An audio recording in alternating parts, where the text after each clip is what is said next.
In a world torn between two superpowers, Europe became the chessboard of fear, power, and secrets, a continent divided not just by ideology but by walls of concrete and silence. The Cold War wasn't fought with armies marching across battlefields. It was waged in the shadows, in whispers, and in the dark alleys where spies traded secrets that could change the fate of millions. Tonight, we take you deep inside the chilling story of the Cold War in Europe, the secrets behind the Berlin Wall, the mysterious world of espionage, and the hidden battles fought not with weapons, but with information, loyalty, and betrayal. From underground bunkers to razor-sharp wires stretching across cities, this was an era where neighbors were divided overnight and families torn apart by the stroke of politics and power. Get ready for a journey that will leave you shocked, amazed, and questioning just how close the world once came to the brink of destruction. And before we dive into the walls, the spies, and the secrets, make sure to like, comment, and subscribe so you never miss more incredible stories that history tried to keep hidden. The night the wall was born was a night that changed Europe forever. In the early hours of August 13, 1961, Berliners awoke to find their city split in two. Where there had once been open streets and tram lines, there now stretched barbed wire, armed guards, and concrete barriers. What began as a simple roll of wire across neighborhoods would grow into the most notorious symbol of the Cold War, the Berlin Wall. It wasn't just a structure of bricks and cement, it was the embodiment of division, fear, and control. Imagine waking up and discovering you could no longer walk to your job, visit your parents across town, or even meet the person you loved. Overnight, lives were shattered. The Berlin Wall was not built to keep enemies out, it was built to keep people in. East Germany, under Soviet influence, had watched for years as millions of its citizens slipped across the open border into West Berlin, seeking freedom, opportunity, and a different way of life. By 1961, the exodus had become a crisis. Doctors, engineers, teachers, people vital to society were leaving in droves. To stop the bleeding, the East German government, with Moscow's approval, acted ruthlessly. Soldiers rolled out coils of barbed wire in the dead of night, sealing the city's arteries before dawn. In just hours, families were divided, and neighbors became foreigners separated by watchtowers and rifles. For those on the eastern side, it was more than a wall, it was a cage. Armed guards patrolled its length, machine guns loaded, floodlights sweeping across the border. The message was clear: no one leaves, yet the human spirit is not easily contained. Almost immediately, daring escape attempts began. Some tunneled beneath, digging in secret by candlelight, praying the ground wouldn't collapse on them before they reached freedom. Others tried scaling it with rope, disguising themselves in stolen uniforms, or even hot wiring tanks to crash through. Every attempt carried the risk of death, and many did die, shot by border guards caught in the barbed wire, or crushed by desperation in their final moments. The wall didn't just stand tall, it stood as a line between hope and despair, liberty and oppression. On the western side, the wall became a scar running through the heart of Berlin. Tourists gathered to peer across, politicians gave speeches before it, and graffiti artists used it as a canvas for cries of freedom. For the east, though, the wall was sterile and gray, guarded and untouchable, a reminder that their government feared its own people more than any foreign army. The wall was a prison sentence delivered to an entire generation, a structure that dictated who you were allowed to be, where you could travel, and who you could love.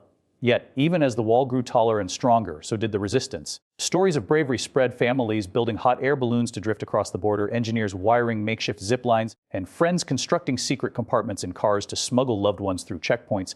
Each successful escape was a victory not just for those who made it across, but for the belief that walls, no matter how high, could not suppress the human desire for freedom. The wall's beginning was sudden, shocking, and merciless. It was the product of fear that if people had the choice, they would leave behind a system built on control. And so concrete was poured, barbed wire stretched, and guards posted with orders to shoot. What began as a single line of wire in the night became a fortress of oppression that cut through the heart of a city and the soul of a continent. The Berlin Wall wasn't only built to divide east from west, it was built to remind the world that the Cold War was not just an ideological conflict. It was a war that lived in the streets, in families, and in the everyday choices stolen from ordinary people. In the Cold War, power wasn't only measured by tanks or missiles, it was measured in secrets. The battle for Europe's future unfolded in dimly lit cafes, in coded radio transmissions, and in the nervous exchange of a briefcase at a park bench. It was the age of spies, where the quietest whisper could be louder than any gunshot. Intelligence agencies became the true armies of this shadow war, and Europe, with its divided borders and uneasy alliances, was their battlefield. In East Berlin,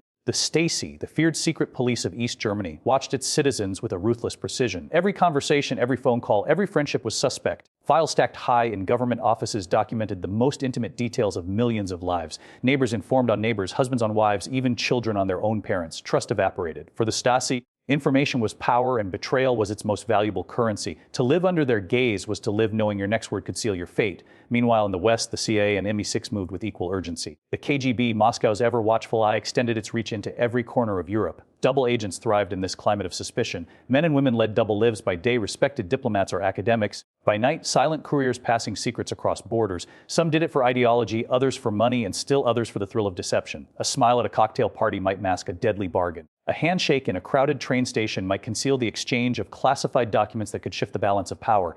The stories of these spies are stranger than fiction. Agents carved out listening posts in the sewers beneath Berlin, tapping Soviet phone lines without their knowledge. Others hid cameras inside pens, hollowed out books, even cigarette packs. Microfilm, tiny rolls of information no bigger than a fingernail, was smuggled across borders in shoes, lipstick tubes, and loaves of bread. Every detail mattered because in this clandestine war, a single slip could mean exposure, imprisonment, or execution. For some, the thrill of espionage was matched only by its tragedy. Double agents like Kim Philby, a British intelligence officer secretly working for the Soviets, shattered trust at the highest levels of Western intelligence. His betrayal cost lives, missions, and years of work. On the other side, East German informants who dared to secretly aid the West often paid with everything: their jobs, their families, sometimes their lives. It was a game where every move had consequences, and no one could ever truly be sure who was on their side. The tension was relentless. A diplomat's car might carry more than official papers. It might carry a spy in the trunk, smuggled across a checkpoint under blankets. A radio broadcast filled with static might, to the untrained ear, sound like noise, but to an agent in hiding, it was a lifeline of coded instructions. Even the air seemed heavy with suspicion, as though every corner of Europe listened and recorded. Yet the shadow world of espionage was not only about secrets stolen, it was also about the fear created by not knowing who to trust.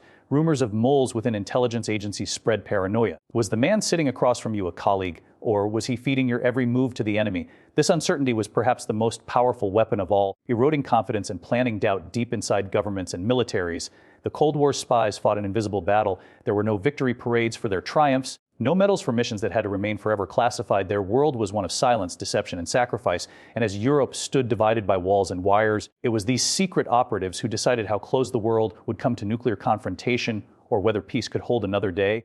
Imagine waking up one morning to discover that the world you knew, the streets you walked, the friends you visited, the family you loved, was suddenly unreachable. That was the brutal reality for thousands in Berlin when the wall went up. Overnight, children were separated from parents, lovers from each other, and whole families trapped on opposite sides of a concrete frontier. A short walk across the city, once so ordinary, became impossible. A line of wire and stone had transformed neighbors into strangers. For many, the most painful wound was the sudden enforced distance between loved ones. Windows facing the wall became places of silent longing. Families waved across the divide, straining to catch glimpses of each other through binoculars, holding on to the hope that their voices might somehow carry across the heavily guarded boundary. Some stood on rooftops, shouting greetings across no man's land, while guards below barked orders to move along.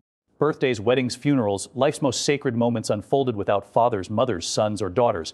Separation was not a choice. It was a sentence handed down by politics. And still, people dreamed of reunification. They dreamed of tearing down barriers, of running into the arms of those they had lost.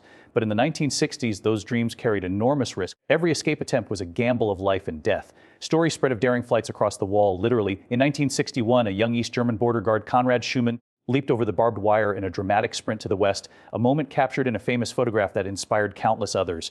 Families dug tunnels beneath the streets, chiseling away in the night with spoons, shovels, and raw determination. Some succeeded, crawling out into freedom after weeks of suffocating effort. Many more failed, betrayed by informants or stopped by collapsing earth. Others tried soaring above the wall. Homemade hot air balloons stitched together from scraps of fabric lifted desperate families into the sky, drifting across the border under cover of darkness. One group of friends welded together a makeshift zipline and hurled themselves across rooftops. Even modified cars were used, hollowed out and re-engineered to smuggle children under seats or in secret compartments. Each story was a testament to human courage and the unwillingness to accept captivity, but not all stories ended with triumph. For many, the attempt to escape brought tragedy. East German guards, under strict orders, were authorized to shoot anyone who dared flee. Those who tried to climb over were gunned down in plain sight, their bodies left as warnings to others. Families were devastated, not only by the loss, but by the knowledge that their loved ones had died within sight of the freedom they craved.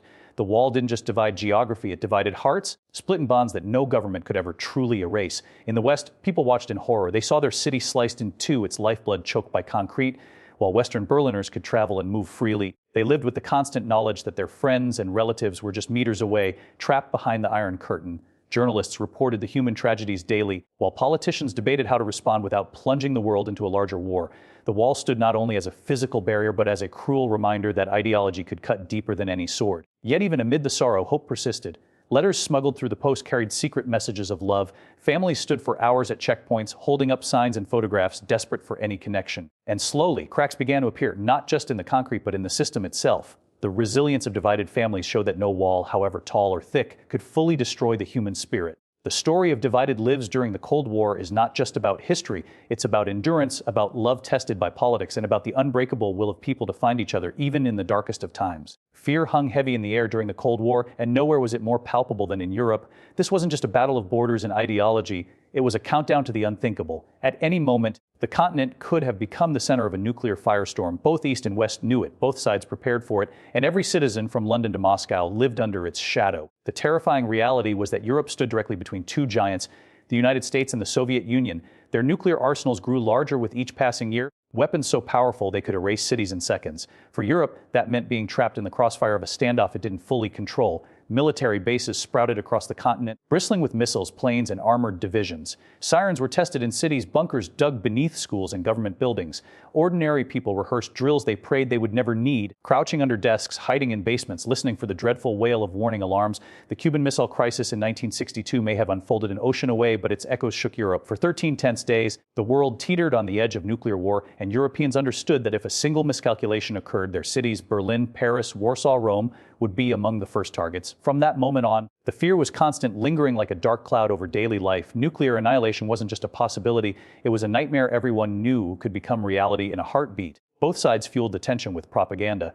Governments released pamphlets instructing families how to survive a nuclear blast, how to build fallout shelters, how to store food, how to identify the symptoms of radiation sickness. Children grew up practicing duck and cover, routines their young minds filled with the idea that destruction could fall from the sky at any moment. Posters and films showed mushroom clouds rising over cities, reminders of what awaited if the balance of power failed. But behind the fear lay strategy. Nuclear weapons weren't just bombs, they were bargaining chips. The doctrine of mutually assured destruction meant that if one side launched an attack, the other would retaliate with equal or greater force, leaving no winner. It was a chilling game of poker with the highest possible stakes, played out across Europe's skies and soil.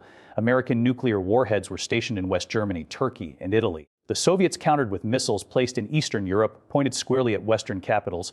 Europe itself became the launchpad for an apocalypse that both sides claimed they wanted to avoid. The tension seeped into culture. Novels, films, and plays captured the paranoia of a world on the brink. European artists painted visions of nuclear wastelands, while musicians composed haunting melodies inspired by the uncertainty of life under the threat of war. Even humor was colored by dread. Cartoons and satire reflected the absurdity of living in a time when human survival depended on fragile diplomacy and the hope that leaders would not press a button. And still, the people of Europe carried on. Markets opened, children played, trains ran across the continent, but always, in the back of every mind, there lingered the awareness that one signal, one mistake could erase it all. Stories spread of false alarms, computer errors, or radar blips that almost triggered launches. The world held its breath each time, realizing how close it had come to disaster. The nuclear fear of the Cold War wasn't just about weapons. It was about the weight of living in constant uncertainty. It was about parents trying to reassure children when they themselves were not reassured. It was about governments building walls, not just of concrete, but of silence, keeping their citizens in the dark about how close the brink really was. For Europe, the Cold War was not only a battle of ideologies, it was a struggle to live each day with the knowledge that tomorrow might never come. Behind the Iron Curtain lay a world wrapped in silence, suspicion, and shadows. For those in the West, it was a mystery, an entire half of Europe concealed behind propaganda, guarded borders, and secrecy so thick it seemed impenetrable. For those trapped inside, it was reality, a daily existence under watchful eyes and unyielding control. To understand the Cold War in Europe, one must step into this hidden world where secrets defined every corner of life. At the heart of it was control. Governments behind the Iron Curtain didn't just govern, they monitored, dictated, and manipulated. Secret police forces like the Stasi in East Germany or the Securitate in Romania created an atmosphere where no word was safe. Files were kept on millions of citizens, detailing everything from political opinions to private conversations. Informants hid in plain sight, friends, co-workers, even family members reporting back to the state. Paranoia became a way of life. People learned to whisper in their own homes, never sure if their walls carried ears. Underground bunkers and hidden facilities dotted the landscape, symbols of a state obsessed with both defense and secrecy. Beneath cities, vast networks were carved out, stocked with supplies and communications equipment in preparation for a nuclear conflict that leaders constantly warned was on the horizon. Ordinary citizens never saw these places. They were reserved for the elite, for generals and party leaders who planned to survive while the rest of the population was left to fate. The very existence of these bunkers was a secret, whispered only in rumors. But secrecy wasn't only military. Propaganda controlled information like a weapon. Newspapers printed stories that glorified the state, radio stations carried only approved voices, and television was a mouthpiece for ideology. Foreign broadcasts, when they could be picked up, were forbidden. Yet people risked punishment to tune into Western stations, holding their breath as they listened to the faint crackle of a world their governments tried to erase. That hunger for truth was itself a rebellion, a quiet defiance against the curtain that cut them off from the rest of humanity. There were darker secrets too. Political prisons housed dissidents, writers, teachers. Priests, anyone who dared to speak against the system. Some were silenced forever, their names erased from public record, their stories whispered only in private. Others were forced into labor camps, hidden from international view, where survival became a daily battle against hunger, cold, and despair. These secrets were carefully buried, but survivors carried them as scars. Proof of the lengths to which regimes would go to preserve control. Daily life was marked by shortages and waiting. Food lines stretched for hours. Basic items, bread, sugar, fool, were rationed. Yet official photographs always showed abundance, smiling families at well-stocked stores, a fabricated version of reality meant to reassure the world and perhaps convince citizens that the misery they endured was only temporary. The gap between propaganda and truth was enormous, and everyone knew it, even if they could never say it aloud. And yet, beneath all this oppression, there was resilience. Secret gatherings of artists, musicians, and intellectuals kept alive ideas of freedom and creativity. Plays were performed in basements, books circulated in hidden copies, songs carried messages of hope that authorities could not completely stamp out. The Iron Curtain sought to smother individuality, but it could never fully extinguish the human spirit. The secrets behind the Iron Curtain were not just about weapons, prisons, or propaganda. They were about an entire way of life deliberately obscured from view. For those outside, it was enigma. For those inside, it was a suffocating truth. But the greater the effort to conceal reality, the more powerful became the desire to break through it. The Iron Curtain could divide nations and blind outsiders, but it could not hold forever. It began not with a crash of concrete, but with whispers of change. By the late 1980s, the wall that had cast its shadow over Berlin for nearly 3 decades stood weathered, scarred by graffiti and weakened by the weight of history. The Cold War was shifting, cracks forming not just in the wall, but in the regimes that had built it. Eastern Europe stirred with protests, strikes, and chants for freedom. The Soviet Union itself was struggling under the strain of economic collapse and reform. The world held its breath, sensing that something monumental was about to happen. In East Berlin, ordinary people, teachers, workers, students, grew restless. They were tired of shortages, tired of surveillance, tired of living divided lives. Courage spread like fire. Crowds filled the streets, holding candles, chanting for democracy, demanding the right to travel freely. At first, the government tried to suppress the voices, sending police and soldiers to intimidate, but the sheer numbers overwhelmed fear. The Iron Curtain, once unbreakable, was now trembling. The moment of truth came on November 9, 1989. Confusion among East German officials, combined with pressure from the people, led to an extraordinary mistake. A government spokesman, fumbling his notes during a press conference, announced that restrictions on travel to the West were being lifted, effective immediately. His words spread like wildfire across Berlin. Thousands rushed to the checkpoints, pressing against the barriers, demanding to cross. Guards, unprepared and overwhelmed, hesitated, and then, against all expectation, they let people through.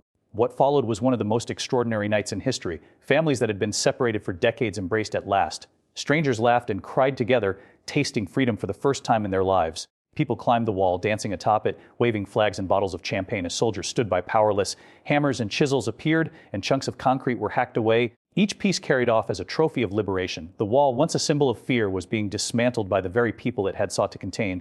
Across the world, television screens carried the images. Young men and women perched on the wall, kissing, cheering, crying. Leaders watched in astonishment. The Cold War, which had divided Europe and threatened global annihilation for nearly half a century, was unraveling not through armies or bombs, but through the will of ordinary citizens. The wall, once so formidable, was crumbling in the face of human determination.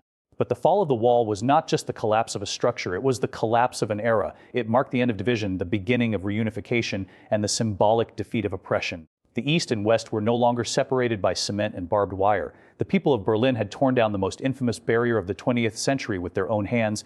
For those who had lived under its shadow, the fall of the wall was more than history, it was personal. It was the chance to reunite with loved ones, to walk streets long forbidden, to breathe the air of freedom without fear. It was proof that walls, no matter how high, cannot last forever. And so on that cold November night, Europe changed. The wall that had divided the world became rubble, and in its place rose a powerful truth that hope, unity, and the human spirit will always be stronger than fear. If you've been moved by this journey through the Cold War, the spies, the secrets, the walls, and the people who overcame them, don't forget to like this video, leave a comment sharing your thoughts, and subscribe for more powerful stories from history. Together, let's keep these lessons alive so the world never forgets